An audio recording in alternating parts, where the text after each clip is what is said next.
Welcome to Renaissance Charge videos. I'm Rick Friedrich. Some have called me the philosopher mechanic. I like the name. Anyway, today's going to be an interesting, shorter video. This time I promise.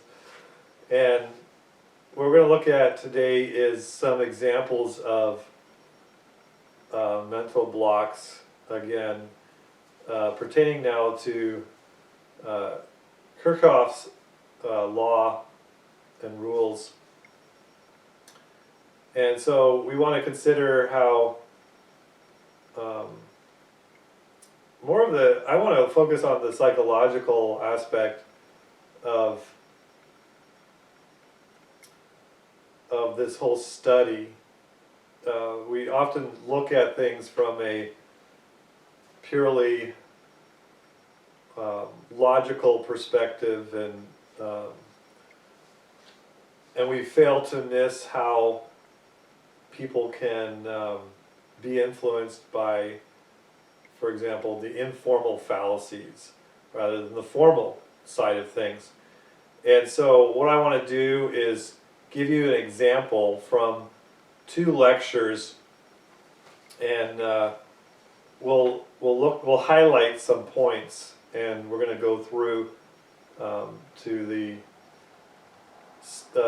timestamp on these lectures at key points that I want to focus on. And people can get lost in all the details and the math and just get overwhelmed. And what I'm trying to do with all this is narrow in on the things that really matter and really focus on them in a way that really isn't really focused on very much.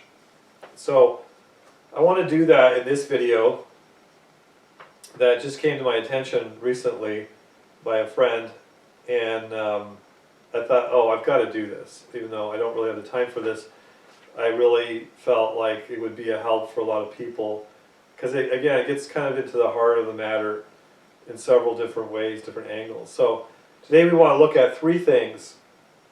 The first is a Wikipedia article on Kirchhoff's circuit laws.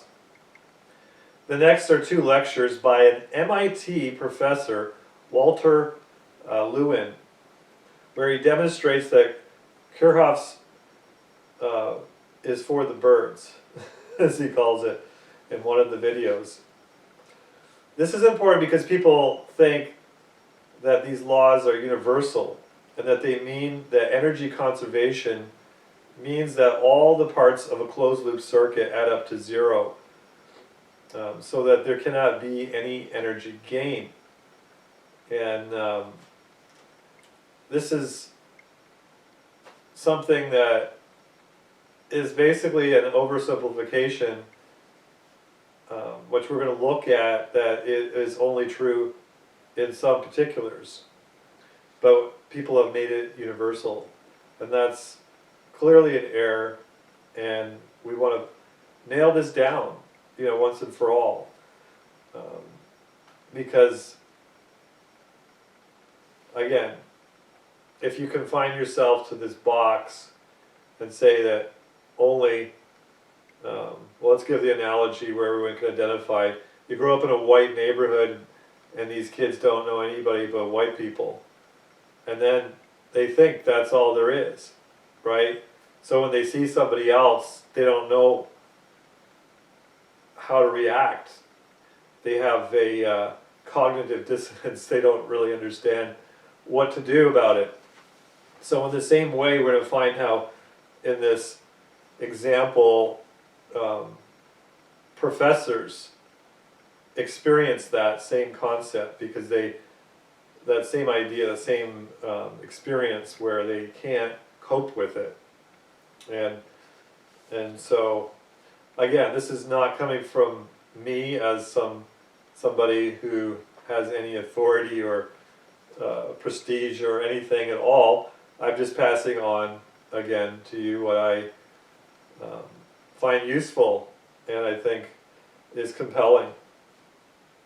So the point is, I have been showing these things that this professor is giving a tiny example of I've been showing these things for years, long before these lectures were actually given, and in a much more profound sense. When we have a battery from my motors being charged, it's going to completely violate these particular laws. And we'll look at that as we go through this. Maybe at the end we'll examine that.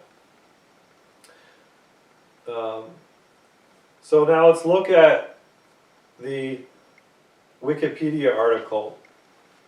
And it's interesting because it seems that Wikipedia always wants to, it's kind of like a cult, they always want to cover themselves. In other words, they make a prophecy with a cult, and they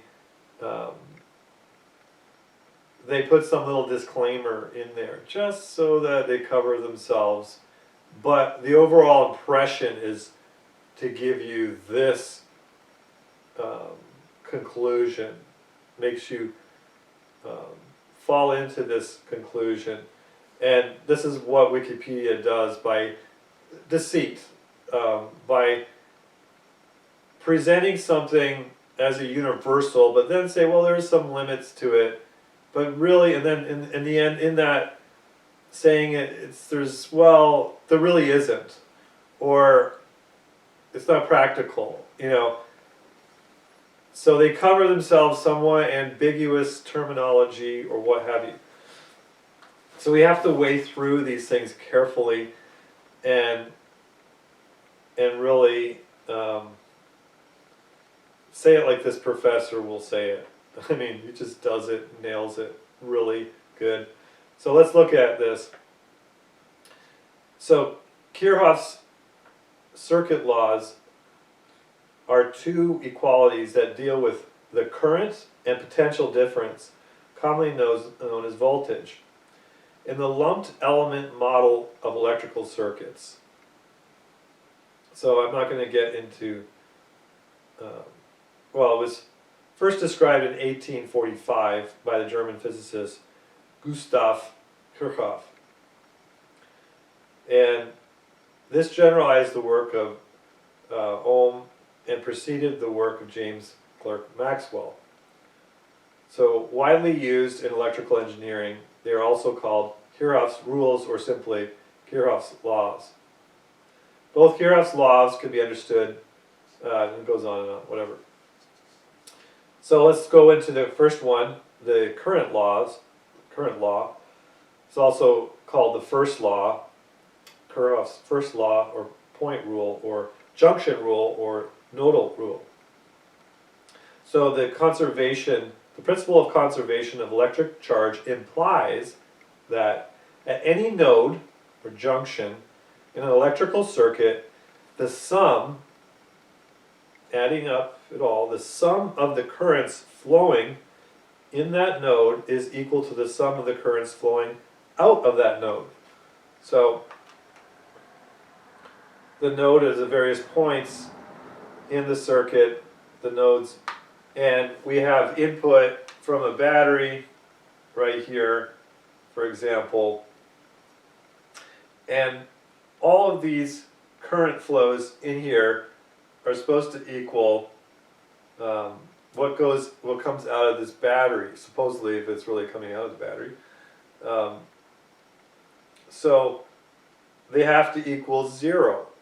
So what goes in comes out, and that's the rule, that's the law. Is it the law? Is that so? So then the algebraic sum of currents in a network of conductors meeting at a point is 0. 0. And that's that rule, law. And again, the law is based on the conservation of charge, whereby the charge measured in coulombs is the product of the current in amperes and the time in seconds. And of course, so that's one way of looking at the idea. is the first law. And then the second one is the voltage law, KVL. This is also known as Kirchhoff's second law, is loop or mesh rule, second rule. The principle of conservation of energy, this like law that has attained to almost deity, people's mind, in that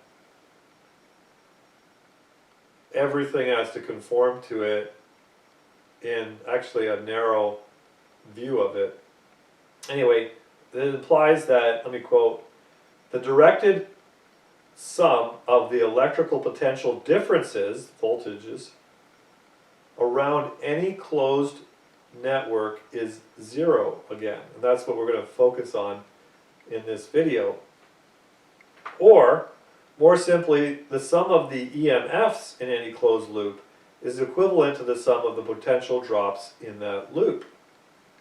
Or, the algebraic sum of the products of the resistances of the conductors and the currents in them in a closed loop is equal to the total EMF available in that loop.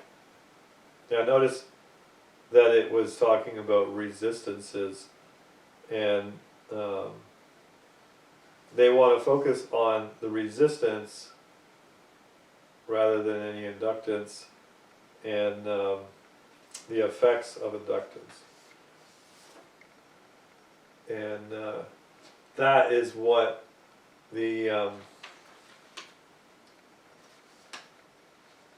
regular circuitry focuses on, is the resistive elements of things. This law is based on the conservation of energy, whereby voltage is defined as the energy per unit charge. The total amount of energy gained per unit charge must be equal to the amount of energy lost per unit charge, as energy and charge are both conserved. And that's just a nice little neat package that, well, let's just go home and, you know, for the last 140 years or whatever, we've just said, fine, that's all right. But that is very limited definition of reality. It does not really give you an understanding of what is really possible. Now, here's where it gets into, again, a very universal claim. It's called generalization. In the low frequency limit, the voltage drop around any loop is zero. Right? Closed loop. This includes imaginary loops. Well, there's a lot of imaginary theories in Wikipedia, that's for sure. Imaginary loops arranged arbitrarily in space, not limited to the loops delineated by the circuit elements and conductors. In the low frequency limit, this is a corollary of Faraday's law of induction, which is one of Maxwell's equations. This has practical application in situations involving static electricity. So they throw out these little one-liner sentences and then of course don't really explain all the time what they're talking about. So limitations. KCl, which is the first law, or KVL, both depend upon lumped element models being applicable to the circuit in question. When the model is not applicable, the laws do not apply. So remember that. When the model is not applicable, the laws do not apply. And this is very important truth that they just said there, because when you don't have either a closed loop, which I've shown in my recent kit of, well, all the kits that we've ever sold were open loop models, and we get into one-wire, wireless, what have you. This is very important. This is probably the most significant part of this video to consider that truth that they said here. So when you put yourself under a certain limitation, then you can be governed by those limitations, and that's what our whole electrical system is based upon. Limiting themselves to a loop system, and these loops can be very elaborate. And so this is where Kirchhoff is for the birds, because it is based upon only the loop, as they're basically implying here. So they are kind of covering themselves here, but hoping maybe that people will just overlook that.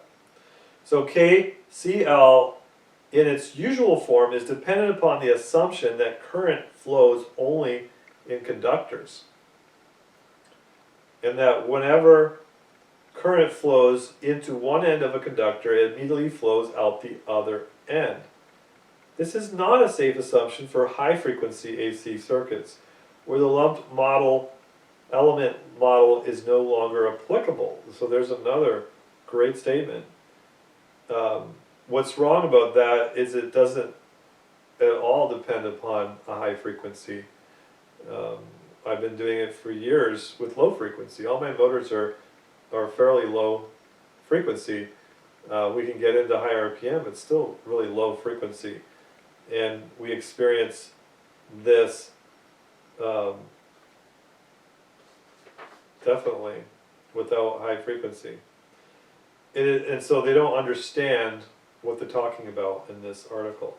It is often possible to improve the applicability of KCl by considering parasitic capacitances distributed among the conductors. Now, parasitic gives you this sense of something that's like really small, even though it doesn't really imply that, but you just kind of think of this abnormal, very very small little trace element of something, that can, slightly violate it, and that's okay. It's only little. They don't consider that it could be equal. The capacitance could be exactly equal, or like we talk about in the tank circuit, multiplied with great gain. When we put a capacitor across an inductor, suddenly the operating tank currents are much higher than the input, and that's somewhat admitted in the textbooks, but it is actual fact. Significant violations of KCl can occur even at 60 Hertz, which is not a very high frequency. So, interesting. In other words, KCl is only valid if the total electric charge, Q, remains constant in the region being considered. Again, this is the context. This is the boundary. If the boundary is in a certain context, then this can be the case. And we can do all the math for that. When investigating a finite region, however, it is possible that the charge density within the region may change. Again, the point of change is going to be a key point here. Since change is conserved, this can only come about by a flow of charge across the region boundary. This represents a net current, and KCl is violated.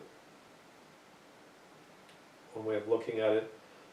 KVL is based on, that was KCl, now we're at KVL, the voltage, is based on the assumption that there is no fluctuating magnetic field linking the closed loop.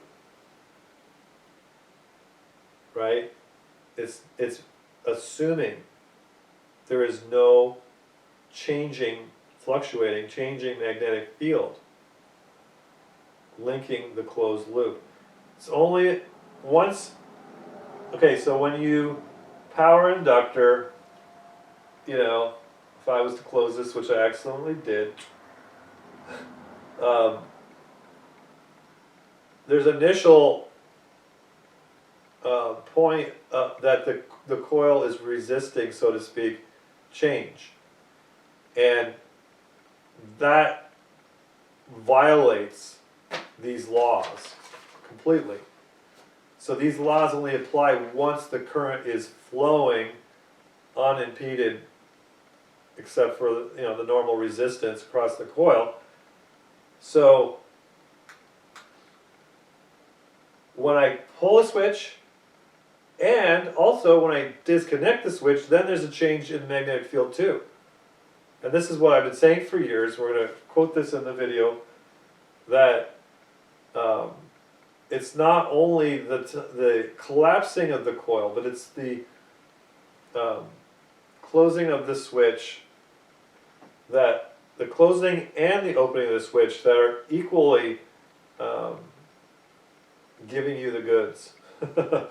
Let's just say. So again, here it is. It's right here, even in Wikipedia, that these things are violated. The changing magnetic field.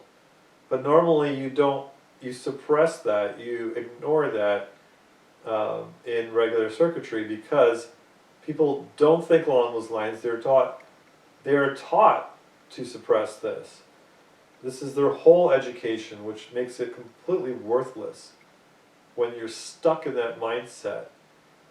When pertaining to energy generation, I'm talking about, when you're talking about running regular circuits where you don't care about the energy being wasted or so forth, then it doesn't matter. So this is not a safe assumption for high frequency, short wavelength AC circuits. Well, again, short wavelength, that's way up there. We don't need either AC or high voltage AC. We can do DC, disruptive discharge, actually very little frequency, just one tap. One tap and one open, as slow as you want to do it, is going to give you the violation of these laws. So it's silly to have given the specification of when it happens, when they provide no basis for that. That's when it happens, in other words. Like they're implying that obviously with a low frequency you can't see this sort of thing. Although they did say 60 hertz, so I guess significant violations can occur. So yeah, never mind then, that point. I don't want to push it too far, but anyway, in the presence of a changing magnetic field, the electric field is not a conservative vector field, right? Not a conservative vector field. Maybe somebody was writing this, pushing things a little bit farther, I guess. Therefore, the electric field cannot be the gradient of any potential. That is to say, the line integral of the electric field around the loop is non-zero, directly contradicting KVL. It is often possible to improve the applicability of KVL by considering parasitic inductances. And there's inductances again. We were talking about parasitic capacitances earlier. Now, inductances. Both of these, again, create these violations. So including mutual inductances, which is what I show in my kit, distributed along the conductors. These are treated as imaginary circuit elements that produce a voltage drop equal to the rate of change of flux. Now that's a pretty big statement there as well. Imaginary circuit elements. That's the way they end up, that's the end of it, that's the way they end up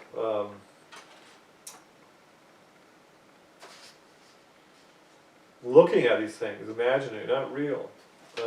So anyway, he gives an example, and I'm not going to get into that because we get into this with the video. And so, yeah, so they do give some truth, and yet they, again, don't ever give the impression that it can be really practical. It's something that is considered like a demon that we got to get rid of. But again, we can charge a battery if we pulse this coil. We can charge a battery while the magnetic field is changing, right? So we don't want to leave the coil on. We want to only keep changing the coil back and forth. So that way we can use the magnetic force that this produces to push a magnet to do real work. But then we can also at the same time, with both the rising and falling,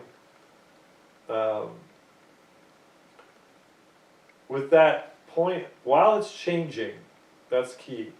Okay, so there's two things to consider here. Three things. Three important themes that I bring out in my book in detail. One is that what you're after is only available while the magnetic field is changing, right? Initial current, the building up, once it plateaus, that's when you want to switch it off. Now to push a motor, you know, might have to leave it on a little bit longer, whatever, like we do in our kits. But that's okay. So we rise and then switch it off and go down. So during that rise and fall, we're always getting something out of it. But in order to actually get something out of it, we would actually have to have a place for it to go. And that's where that one sentence is so important, where they say,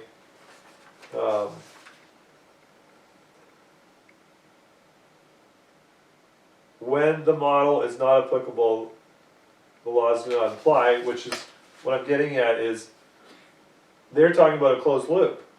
If the loop is just closed all the time, then you can't get anything out of it. Even if you create the process, you've killed it. You've killed the potential because it's got nowhere to manifest, nowhere to go.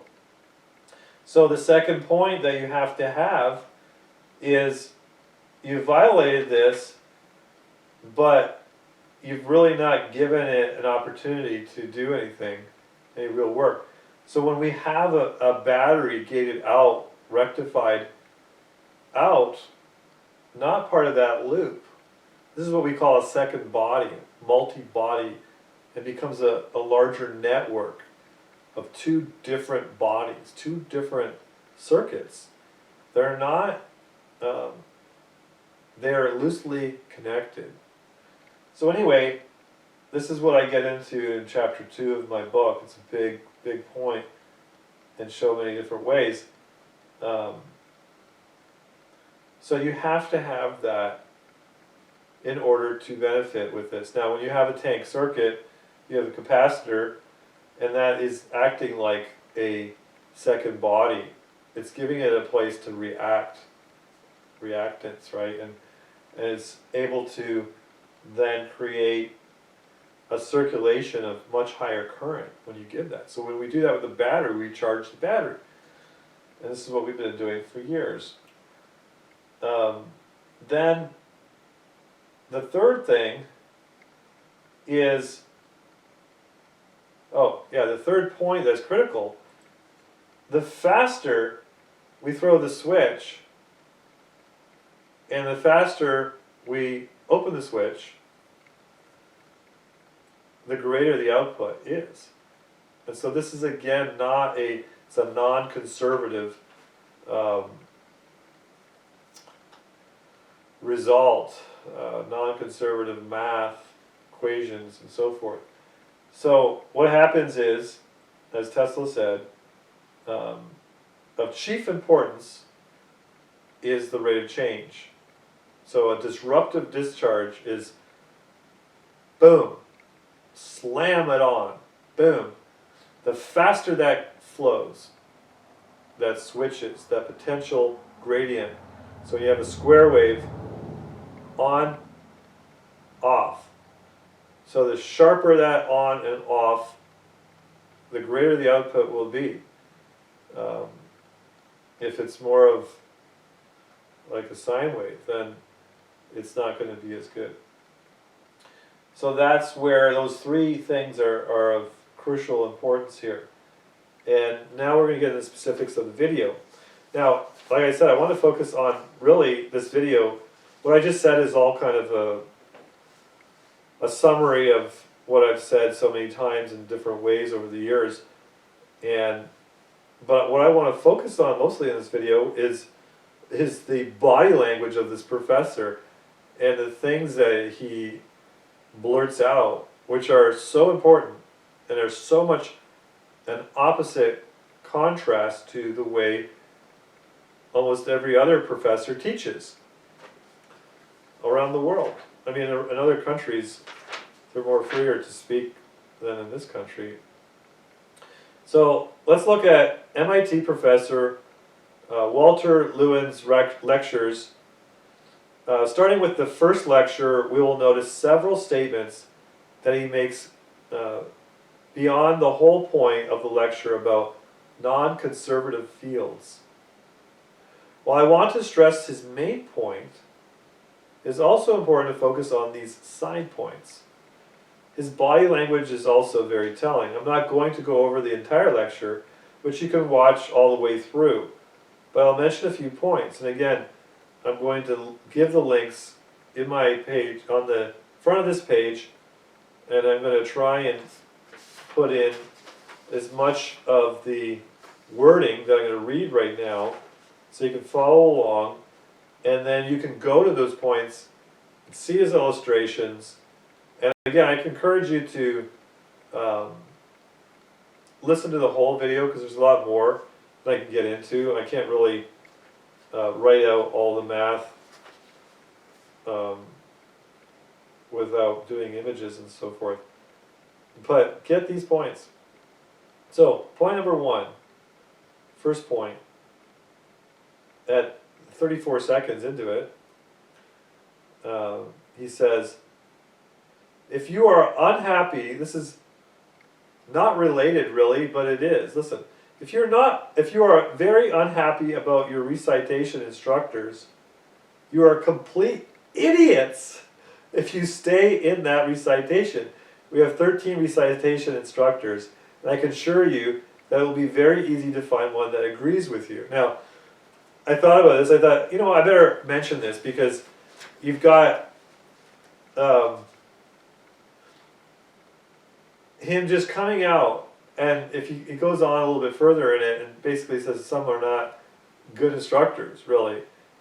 And then he proceeds to show how almost all the college instructors of the day are wrong in the textbooks because they do not believe in these very basic things, Faraday's laws, right? So, but he comes out and says that. Now you might think, this guy is rude because he's saying you're an idiot, and I'm not here to encourage people calling people idiots, but the point is, I wanted to stress his passion here. He's really, you can see in his voice, he's upset about it. He's really, in one sense, he's really excited about it, but he's trying to really show you exactly the opposite of what all these professors are doing. So one effective way to convince your students that something is not real is to pass over it like it's not important and not draw any attention to it. Do not talk about it, do not give illustration of it, mention it briefly and move it on. And naturally, the student is there to, they're supposed to be in a state of trust of the professor who's going to guide them into things, not just theoretically, but bring them there, make them feel what is important. And in fact, the professors will share, usually with great emotion, what's important. They'll go off on a tangent, and then you know that they feel this is important. So when they don't go making stresses about things that are important, then they're telling you that it isn't important. And that's what I want to focus on today, is that very concept. So, but whenever you see any admission that says, this is a very interesting point, this is an unusual situation, these are the kinds of things that I exclusively focus on in my work. These are the only things that matter to me in all my research. I'll let other people deal with the things that everybody already does and agrees with. There's no point. We don't need any more light and knowledge on that. We have that in abundance. But who is going around talking about the things that no one else is talking about? And that's where I feel the need to do that. And so that's what I'm about here. So that's what I want to focus on, is pay attention to those little things. Like I showed in my book, when the textbook said, now you may find this strange. And I was like, pay attention to this quote-unquote strange statement or unusual. These are the things that you need to say, well, what is going on here? Is this part of the science, or is this just something considered imaginary? Right? All right, so going on to minute number 7, the 7th minute, 17 seconds, it's the second point. I'm just going to quote, and you can go to those places and see the context of what I'm saying, but I want to quote the points here and make comments about them. I don't have time to go through the whole lecture and build up to the points that he's saying, but because I want to focus on not really the violation of Kirchhoff's law. It may appear that I'm trying to do that. I'm more focused on saying it's for the birds and why people don't see that. That's what I'm after in this video. So, quote at 7:17, he says, but then one day he noticed, this is Faraday, so he's just talking about the constant current through an inductor, right? And he had a secondary loop, right, across it.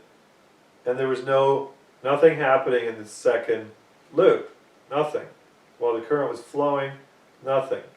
But then one day, he noticed, as he closed the switch, I'm not going to do that and waste my battery. He saw current in number 2. And he demonstrates this in the video. And when he opened the switch again, he saw current in number 2. And therefore, he now concluded that the changing magnetic field is causing a current. Not a steady magnetic field, but a changing magnetic field. All right, that's what I just said earlier. That's what Faraday discovered. That predates all these other ridiculous laws that are limited in context. And that's what he's going to bring out here. So it's the changing magnetic field that we're after for energy gain, right? Either rising or falling. And it's the rate of change that will determine how much gain you're going to get. And it's also having a receiver, a place for it to manifest, so to speak, a negative resistance path, right? And he actually uses the word path in here. So point number 3, at 33 minutes now, we're going to jump way ahead. Minute 33, 43 seconds, he said, so Faraday's law is very non-intuitive. Non-intuitive. It's his choice of that word. I'm not sure if I would use that word myself. But he says, Faraday's law is very non-intuitive. Kirchhoff's rule is very intuitive. Kirchhoff's said, when you go around the circuit, the closed loop circuit is E dot dl, which is always 0. Not true if you have a changing magnetic field. So it would be 0, the sum of it going in and coming, and all the points around equals 0. But not so if you are changing magnetic flux. If you have a changing magnetic flux. If you have a changing magnetic flux, the electric fields inside the conducting wires now become non-conservative, right? We looked again at the tank circuit with the capacitor. It's a huge, depending on the Q factor, it's very high gain. And the circulating current is way higher. It completely violates these laws, makes them for the birds. So Kirchhoff's rule only holds so long as the electric fields are conservative. That's the point. That's what every teacher needs to stress properly. And Wikipedia actually does better in that article than many people teach or textbooks bring out. So the point is, the student needs to walk away clear on that issue and not...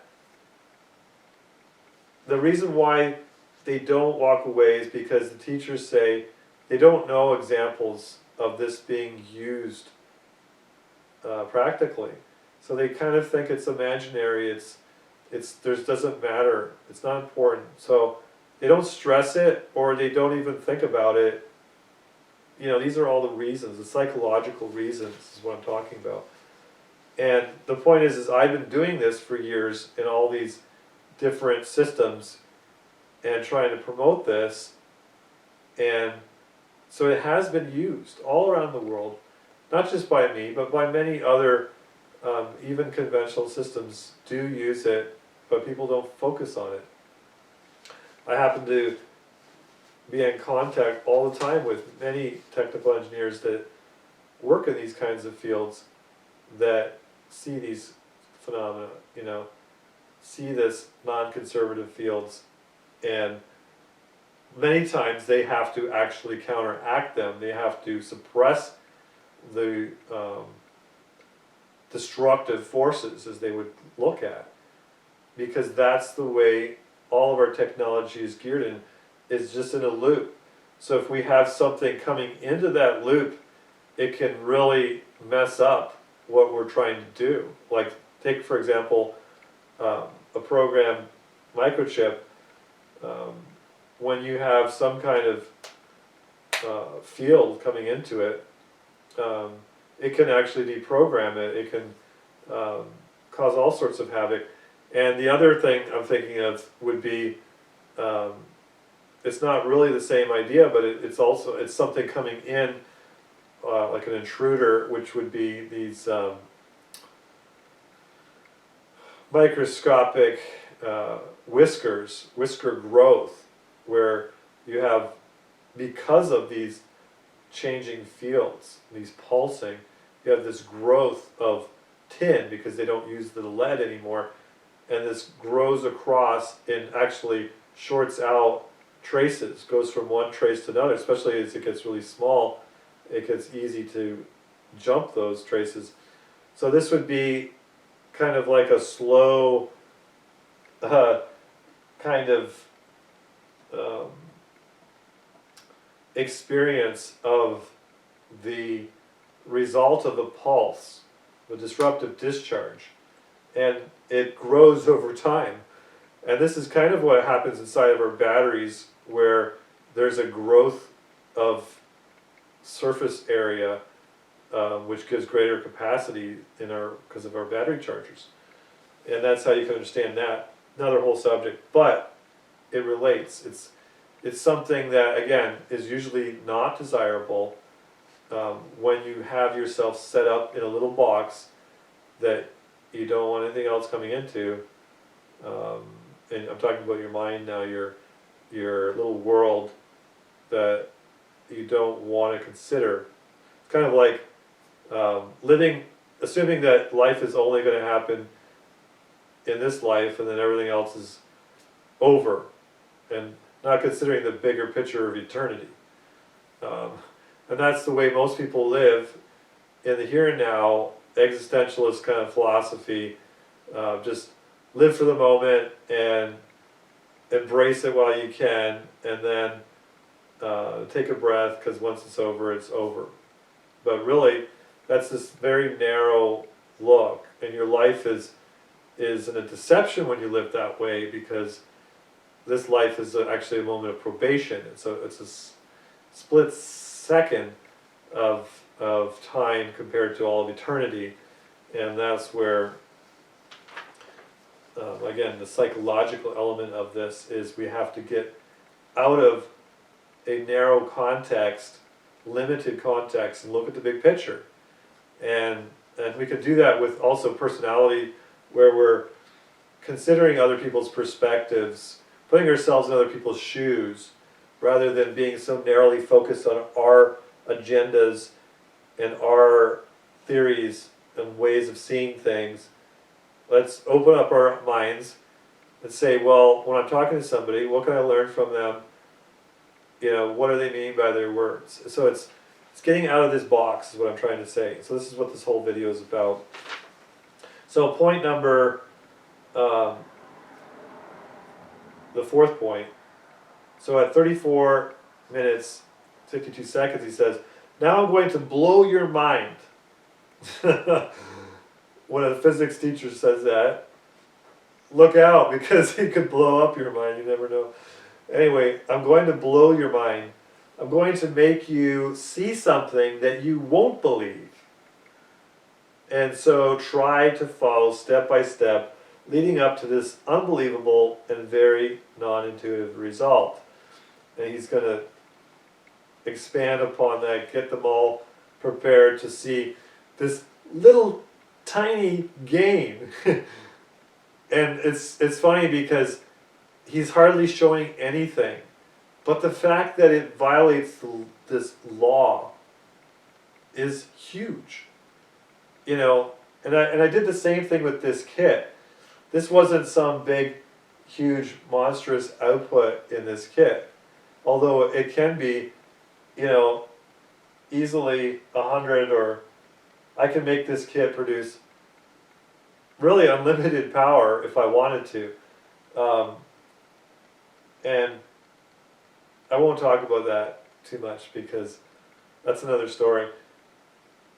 But the basic experiments in the kit are only to show you the concepts in a very low voltage, safe way, right? And this is what he was doing in this demonstration. Was it doesn't matter how big you know, like sure, I had this big boat, 26-foot boat that I gave rides on in 2011 at my biggest convention I ever had. And that was historic, that was, you know, interesting. Even though I wasn't going fast on the boat or anything, it was just that people were more impressed with the size than they were the reality of what was happening. And so, but what he was doing here was saying, hey, this is going to blow your mind because it violates this law. It shows you something. It shows you that there's more to what they're saying. They're giving you the impression that life is inside this box only. Man is only molecules. He's only chemical processes. He doesn't have a spirit. It's the same kind of argument. You know, so there's only conservative fields. There's only closed loop circuits. But there isn't. And I show that in one whole chapter. The second chapter is one wire outputs. They're not a closed loop at all. Or wireless outputs that are not closed loop either. So let's go on to the fifth point. He's going to start getting into it. 38 minutes. He's still on the same train of thought, building them up. And he also has described the circuit, which is two resistors across a battery, right? And it doesn't really matter what the circuit is because it's really about the inductance, the switching on, and the wires themselves have inductance in them. So you don't even need a full coil to do this. You can just have a straight wire, and of course the wire has resistance in it as well. So you don't need resistors. Don't get bogged down. He's just using values so you could calculate it out. But you could just use the straight wire, right? That's the point, is to look at the concept more than the math, as he said at the beginning. I don't care about the math. You're not here to learn math. So, going on in that same train of thought, he says, now, hold on to your chair. Hold on. I'm going for a ride. I'm going to take the battery out. Right? So he pulls the battery out. So it's been pulsed on, right, with the battery. Input, change in magnetic field, and then he's going to pull the battery out of the loop. And now what happens?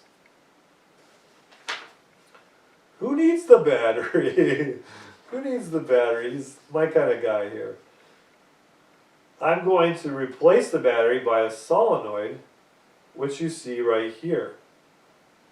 And this solenoid, when I switch it on, is creating an increasing magnetic field, only here in the center. You have to see the video to see what he's talking about, because he's pointing all the time, whatever. So let's assume that the increasing magnetic field is coming out of the board and that it is increasing. Lenz's law will immediately tell you in what direction the current is. If this magnetic field is increasing towards you, then the current will be in this direction. You know, whatever. Relative. And then I jump ahead here. He's going on and on about that. Jump ahead to minute 40, 20 seconds. And then I say, but now suppose we go to the other side. So he's talked about the positive and the wasted energy or whatever on the one side. We want to look at what VD minus VA is. Now, it's not so simple on the other side of the equation. The collapsing of the field or the the nonlinear element into this whole matter, non-conservative element. Because there's no battery, and I want to go, and now when I go to D, like he's talking about two different points in the circuit, from D to A, I don't have this one, which is the battery. And therefore I now find minus 0.1 volts. I find a totally different answer. I attach a voltmeter here, this direction, right? So he attaches the voltmeter this way, right? We have the positive on the top and the negative on the bottom, or it doesn't really matter, but let's do it that way first. And we find that voltmeter will show me 0.9 volts. Now I attach a voltmeter here, the same one I flip over, connected between point D and A. It will read minus 0.1 volts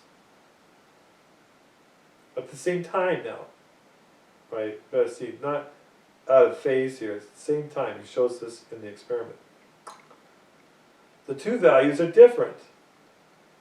Why we can't digest this so easily is that we don't know how to handle non-conservative fields, all right? If you have a non-conservative field, then if you go from A to D of dl, from D to A, for that matter, it doesn't matter. The answer depends on the path. The path. All right, so that's where you've got to consider the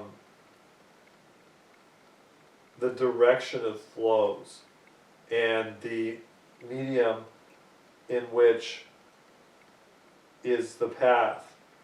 What is it that you're measuring? Where, at what time, right? What's happening at that point? If you're only concerned with resistive flows and a constant current, then you're only going to get those regular laws. They're going to apply in those circumstances. But we have to consider the actual path, the direction. If we're only looking at something in one direction, we only use the voltmeter in one place, we're not going to see this in this simple, very simple experiment that he's showing. So what he's saying is, he jumps ahead here, it says the two values are very different, the two voltmeters, and he gets into, the voltmeters and so forth. Why we can't digest this so easily is that we don't know how to handle non-conservative fields, like I said. If you have a non-conservative field, then if you go from A to D, oh yeah, I already said this. So it's no longer independent of the path. And so here is D, and here is A. Okay, so it's going to go D and A, right? And if you go this way, from A to D, it's 0.9 volts plus. But if you go this way, you find 0.0 volts minus. Faraday has no problem with that. Kirchhoff has a problem with that. But who cares about Kirchhoff? Faraday is the law that matters. Came first. But no, he's the law that matters. Because Faraday's law always holds. Alright? Faraday's law always holds. Because the phi E dt equals 0. If that equals 0, then you get Kirchhoff. Kirchhoff's rule is simply a special case of Faraday's law. Again, it's a certain particular circumstances that everybody has made a universal.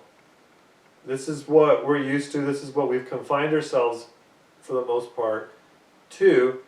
And this is all that the general public is taught to believe exists. But yet it is only a partial reality. It's only a particular point, a special case that we've made into a universal.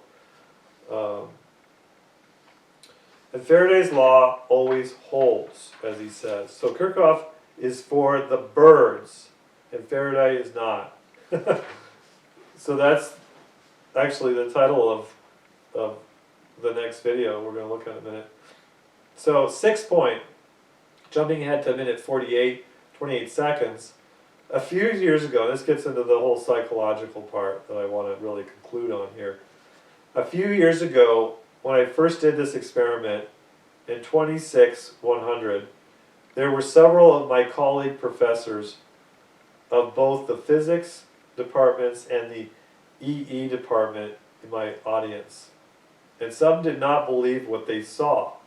In fact, it was so bad that after my lecture, they came to me and some accused me for having cheated on the demonstration.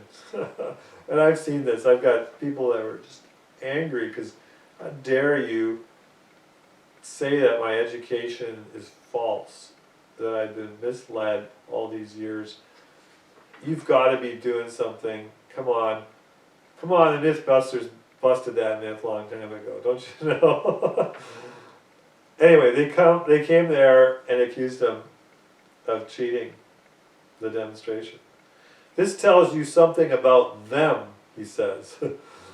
Imagine professors in physics and professors in electrical engineering department who did not believe what they were seeing. Like, in other words, they can't believe what they see because they're prejudiced.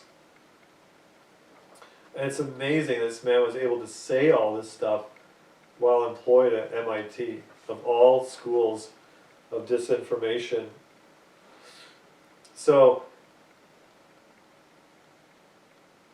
that tells you how non-intuitive this is. In other words, they're just going by what they know, and so they're deducing everything from their limited perspective and limited worldview. And they're not really scientific because they're not letting the evidence and facts dictate the reality. They have been brainwashed into holding to all these laws, and therefore they see the world through those laws. And therefore they're willing to insult people and say you're conducting trickery, even though you have this, credible professor who's gone to the trouble to do this lecture, and he's demonstrating it. He's had a whole lecture. This is not a little side point that he's making that could be mistaken on. It's the whole focus. He's already established the whole concept of how Faraday's law works, and going over all those details, and then consummates the whole thing in this demonstration of, and the guys have the nerve to come there, block out everything that he says, and then say they don't believe, guys who are his colleagues, to come right up to him and say that. Now this is the things that I've experienced countless times, where people will just, I went around campuses all across this country like 13 years ago with little demonstrations, like this fan. And I met PhDs, I met professors, I met students, and they would do that. They would say to me, what have you, and then I would get them to give me a completely dead battery out of their voltmeter that was 0 volts. We'd measure it 0, it was completely dead. And I would charge that up with the motor, and then I would run the motor off of this battery for a time period that was completely discharged. And then I would get them to touch the circuit and get a good zap from it, a good 90 volt zap from their little battery with the motor running this fan. And they couldn't accept it. They had to look at it. The circuit was all there. It was all in the open. It was a very simple circuit. And yet, they couldn't do it. They couldn't bring themselves. It was painful. It was agony. It was you tearing my world apart. Because it was like, it wasn't just that idea. It was the whole, they saw it instantly. It's like seeing death flash before your eyes, all these memories flooding in. All the implications are flooding in their head. They're like, no, that would mean that all these people were wrong, and what on earth? Like, that's the great tension, the cognitive dissonance.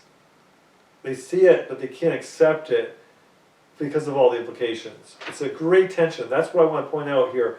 The psychological grip and the way of teaching by body language, by your emphasis. This man is actually the only one I've ever seen emphasize in the proper way in a regular school. And he dared to do it.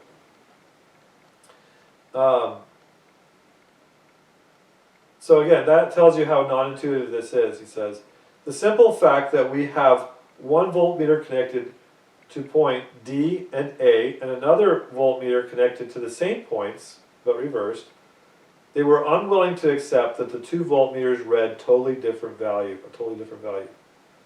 They were not used to conservative fields. Their brains couldn't handle it. That's the way it is. And that's the way it is. But that's the way it is. And I'm going to show this to you now.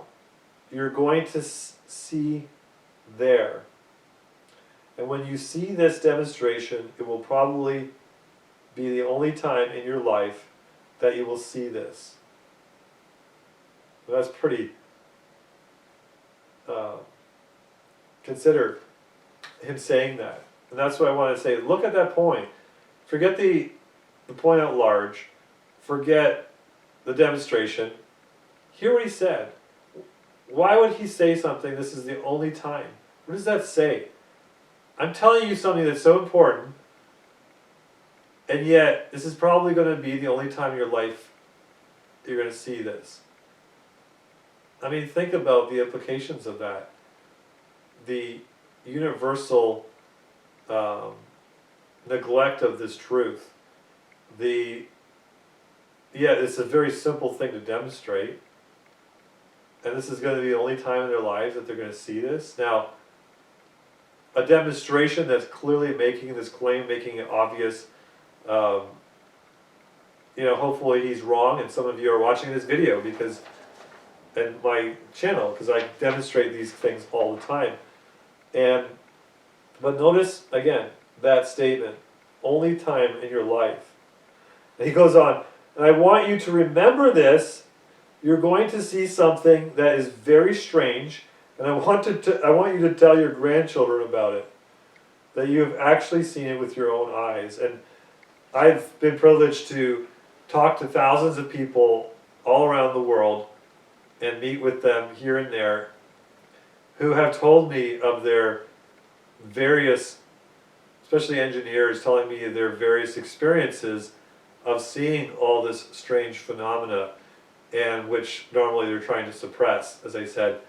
But here, this should be a reality in our systems, and it is to some extent. If you do talk to the technicians, they will be familiar with it. But these people that are professors don't usually consider the real world. So that you actually seen it with your own eyes, he makes a big deal here. So he's kind of like jumping up and down with very great inflection.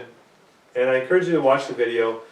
And he seems to be a pretty interesting teacher, and the students seem to have been very happy with them. And the other thing I want to mention is that there are, in the video, if you look under the information section of the description, you'll find actual documents, PDFs of the lecture assignments. So that's really useful as well. Anyway, 7th point. Now this is another related video that was made at a different time, at least. So at 22 seconds into it, this is the only thing I'm going to quote, the only thing I have time for in the video. I didn't even watch the rest of the video, but I wanted to bring up this one related point. So he says, but the goal is that I want to cover with you something that is the most non-intuitive of all electricity and magnetism. So non-intuitive that almost all college physics books have it wrong. Why do they have it wrong? Because the physics teachers do not understand Faraday's law. That you may be embarrassed to hear, but that it's true. Almost all physics books have it wrong. So that I just wanted to throw in there because it's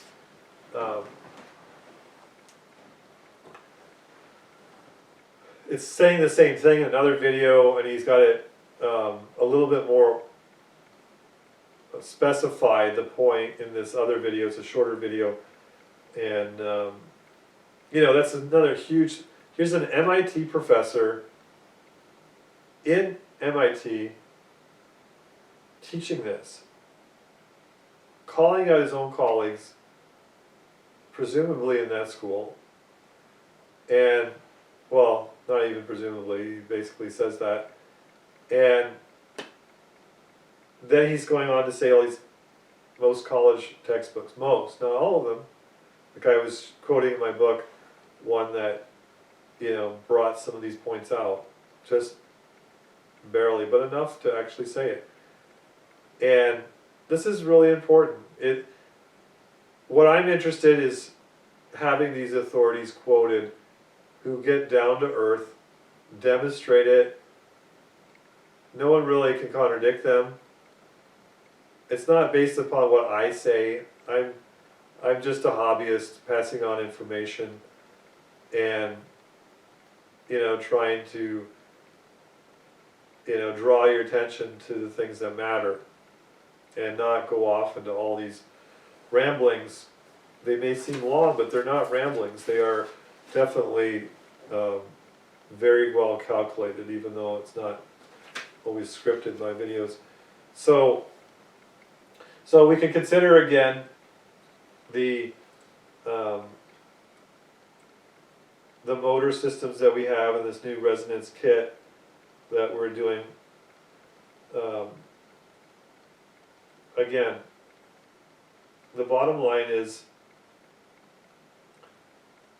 that the bottom line of this video is more along the psychological element of, again, the assumptions video that I did recently, the coming to grips with reality and not excluding those factors in your analyzing of technology, the possibilities of technology. You have to factor in to not just corruption, but people's natural disinclination to differ with conventional theory and popular opinion. It's very hard to see things in a new light when we're so accustomed to just going with the flow and thinking whatever we're told to think. We're definitely brainwashed by TV programs and movies to get you to just absorb whatever you're being shown.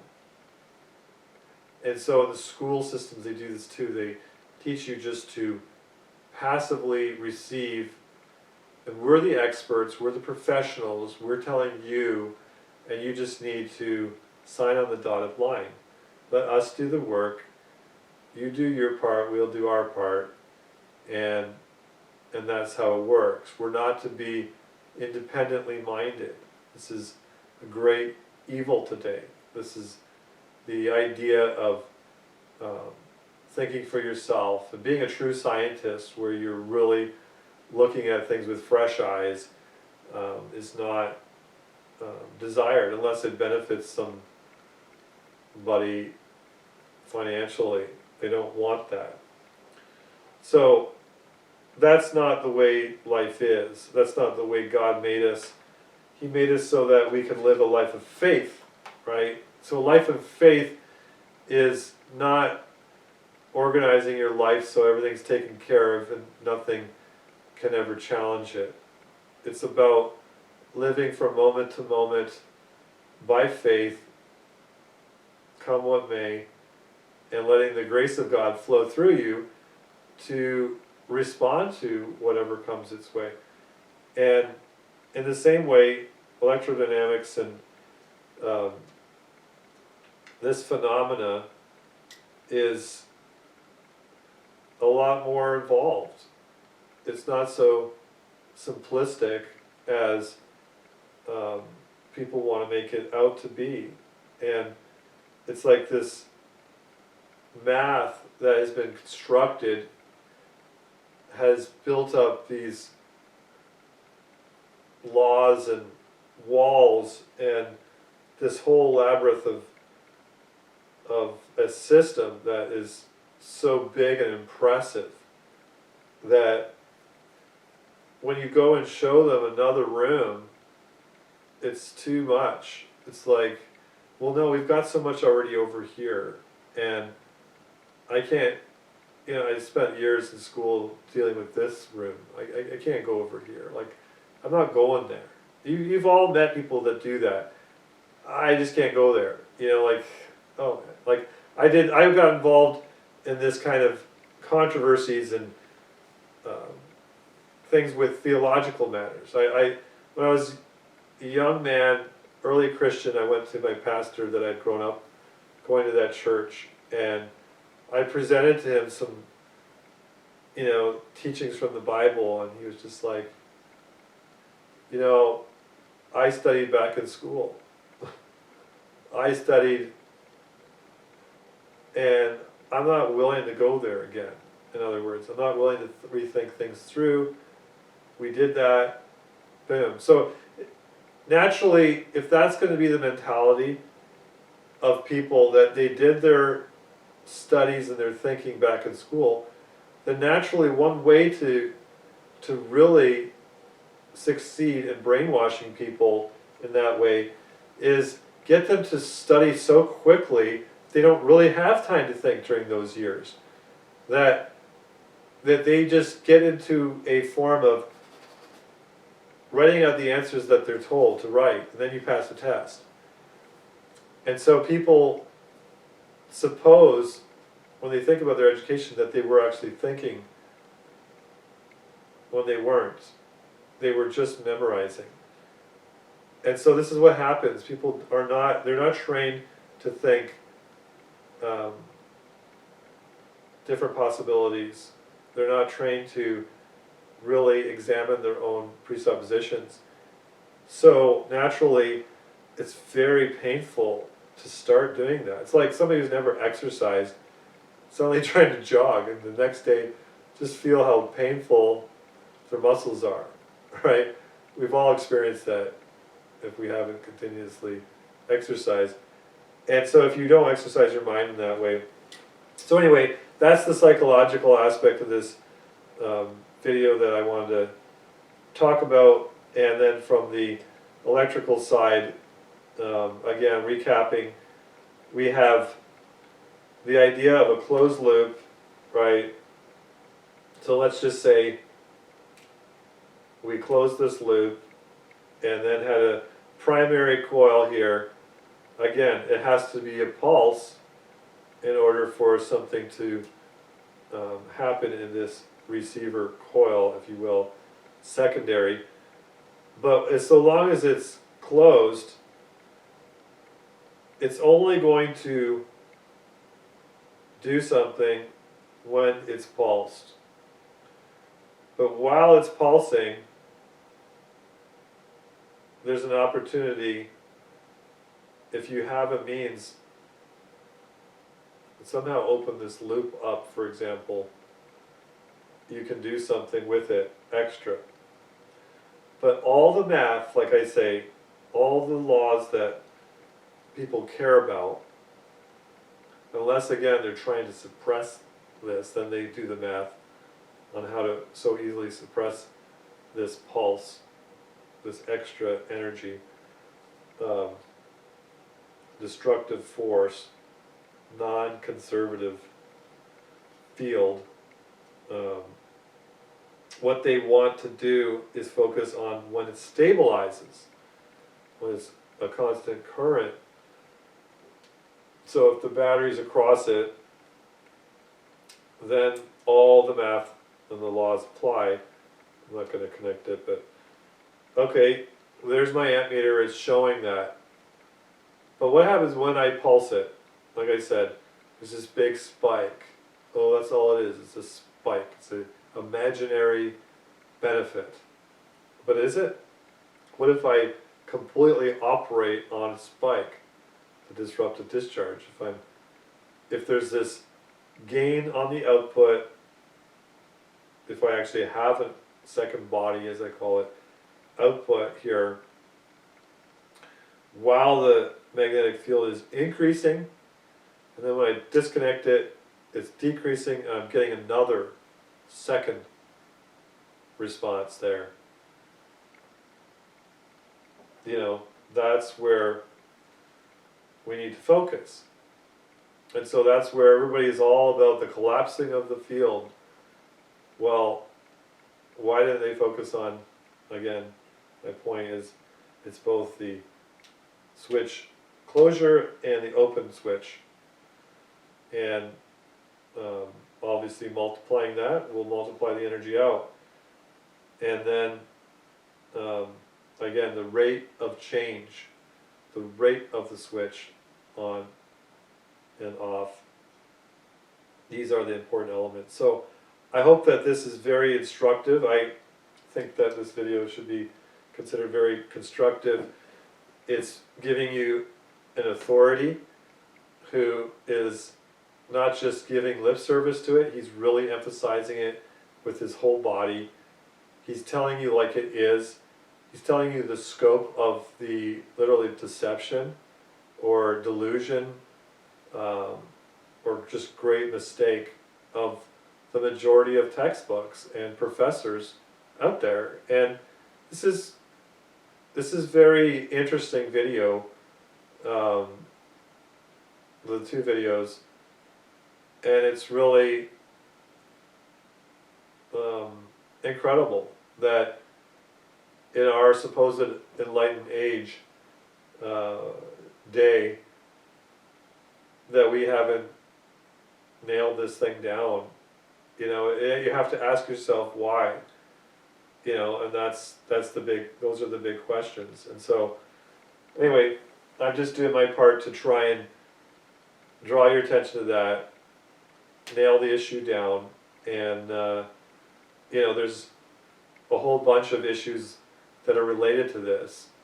Like I want to do maybe another video on the difference between negative resistance and negative differential, true negative resistance and negative differential resistance. These are also related ideas that are confused. And I cover that in the book. And a good big point there. So there's a lot of related concepts that go over in a different angle these points, and it changes. It's a whole science that is neglected.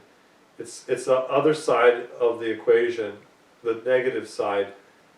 We're only focused on the positive side, but yet we should be equally focused on the negative. It's just as true. It's not an exception. In fact, this side is the exception to the big. This is the real science. To just focus on this side and miss this side is completely selective, and it is a deception. We've got to call it that. It's a delusion. And if we only live in this world, like if we said, if we were born without the ability to hear, and we just said, there's no such thing as hearing, then what are we thinking? Like we can see evidence of other people can hear, and we know that we can't, then we, what are we doing? You know, like if we go around closing our eyes would be the better illustration, and denying the ability to see, even though we can see, then that we're fools, right? So in the same way, if there's this phenomena that exists, and people are certainly talking about it here and there, like this professor, and you can't do enough reading without coming across this stuff, you know. So if we're going to be in these fields, to act like, to ignore them when they have been presented to us is dishonesty, really. You know, it's laziness. It's unwilling to let the truth lead you, and it reveals people don't want to sacrifice for the sake of the truth. And to me, it's absolutely exciting, and it's the ultimate hobby to get into this stuff, to see this. It's just the most incredible thing. It was just like when Tesla did his first lectures, 91, 92, 93, in 1891, 92, 93, and the people were just spellbound. And they actually ran out of the room when he did one of his experiments, and they thought he was like doing magic, and they literally stampeded out of the room. But it is so fascinating to look at some of this stuff, especially when you're accustomed to these death circuits that just are wasteful. And somebody asked me today on YouTube, they said, is the pulse showing energy from the ether? I said, no, all energy transfer and activity is coming from the ether. Even though you think it's coming in this battery, it's not really. And that it's not part of this video, but my point is that you have to look at the way energy works and think about the foundational concepts. If you go back to all the theories out there, they all assume an ether or something of the equivalent. And the energy is coming from somewhere. So don't limit yourself to the narrow vision of measuring with a voltmeter and an ammeter these flows, and then just limiting your understanding of what's happening here by looking only at a few things. Look at the big picture. Look at the whole environment and consider how a generator receives its energy. I mean, where does it come from? Does it really come from the mechanical energy?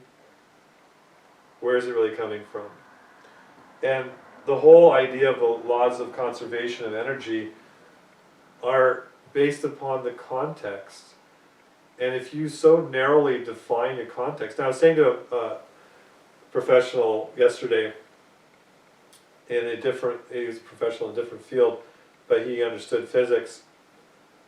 And I said to him, okay, so let's go back 100 years, or a little bit earlier maybe.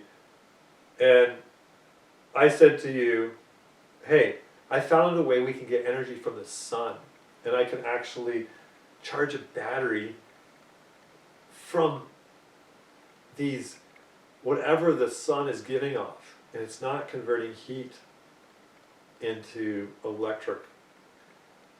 But something else is happening. I've discovered a way. So what do you think?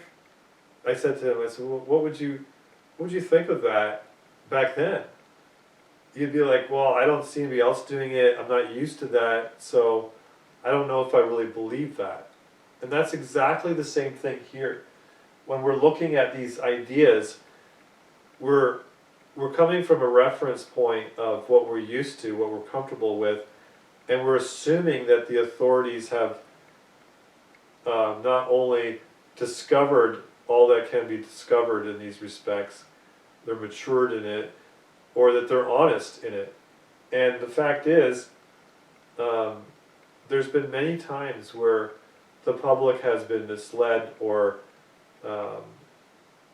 not been given all the facts, and multitudes have believed something falsely. And we can look back and say, can you believe that people actually believe, the grandparents, great-grandparents believed that back then? Wow. But the same thing's happening in our day. And so when you think about it, consider this like solar. It's another form of tapping energy from the environment. Like I said, even the generators are getting their energy from the environment. And same with this battery. When it's connected to its load, it discharges itself at the rate that the load is powering. And so we could think of it practically as if it's coming from the battery and going around in the loop, because it discharges at the same time that this flow is happening. But in fact, because we have a closed loop, we are discharging it when we don't actually need to discharge it at all. We can create circuits. I kind of get this in my book, where we can create, and I know some people are saying they're waiting for this term to be used, phase conjugate mirror effect, where we are actually, the energy is going out and coming back. And so there is no loss in the system, there is a multiplication of energy. But is that creating energy out of thin air? No, consider this. Consider that everyone believes that the smallest particles of matter are all always vibrating. So this is and I hate to use the term perpetual motion, because I don't want to create false understandings of that by throwing those words out. But consider that everything is already vibrating, and it continues to vibrate all the time. So what is actually feeding that vibration? I mean, obviously God created this whole system, but it's not living in the sense of a personality, but it's vibrant in the sense of moving. It's full of energy. And all the different kinds of energies that are flowing around, we've got the sun, we've got the earth spinning. Yes, it's a round earth, people. It's spinning. We're moving supposedly through space. Whether that's true or not, it's very hard to verify that. Doesn't matter to me. But we have all this coming in from the solar system, the galaxy, and so forth. All this energy flowing in, admittedly, is what I'm trying to say. And we have abundance all around us that we can tap into. So why should it be so hard to believe that we can actually tap into this? And again, consider the tank circuit like I show in this kit. If I have a capacitor across here, and I have these two in resonance, and they're vibrating electrically, in that sense, they're enhanced, and the circulating current or voltage is much higher than the input, what else do you need to show that the environment is somehow bringing energy in? You might not understand how that's happening, and that's the key. The skeptic demands to know how it works. But do they have to know how to know that it works? Do they have to know how their eyes see and how the brain receives the light and all that to believe that you actually can see, that it's real images that you're looking at, a real substance. Or either doubting Thomas, I have to put my hand in his side before I believe. Even though he told me it was going to happen. And everybody else, credible witnesses, I've got to see it to believe it. Well, you know, you can see it, and like those professors, disbelieve it because you can't comprehend the change. You cannot deal with that because that's not the way you're trained, and you can't come to grips with that being wrong. And that's just life, as he says. That's just life. That's just the way it is, he said in the video. So, what can I say? There's not much more to say in this. For those who are doubting, there's, you know, like I said, I could quote so many of these people throughout history and give so many examples. And the idea that I've been trying to do is show by these kits, demonstrate, you can demonstrate to yourself. And you can look at the books, you can even read, this even reveals that. There are non-conservative, what's the word they used here? Parasitic capacitance, parasitic inductances, non-conservative vector fields. What else do you need? Get beyond high school physics, people. That's where, you know, where they don't cover those kinds of things. Get beyond that.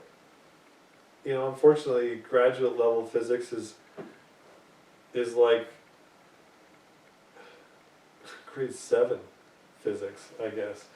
But even then, we should be teaching the kids right from the start. That's why I made this kit. I wrote the book so that an 11-year-old could go through it, maybe with their parents' supervision. Because they need to be taught that from the beginning. You know, why find out after years of study that, oh, by the way, what we taught you was just so that, you know, you could understand one side of the field, but there's actually another whole side to it. I mean, it needs to be taught from the beginning. Just like children need to be taught how to think from the beginning. They need to be taught logic. They need to be taught how to reason. And we're trying to train our children to grow up to be independent, not to be followers and dependent upon us. So why don't we do that in all respects? You know, because everything is taken care of for us. We just have to sign on the dotted line, and that's all. So anyway, I'm not going to repeat the same things over and over here. I've already done that. So thanks for watching. I hope you appreciate it.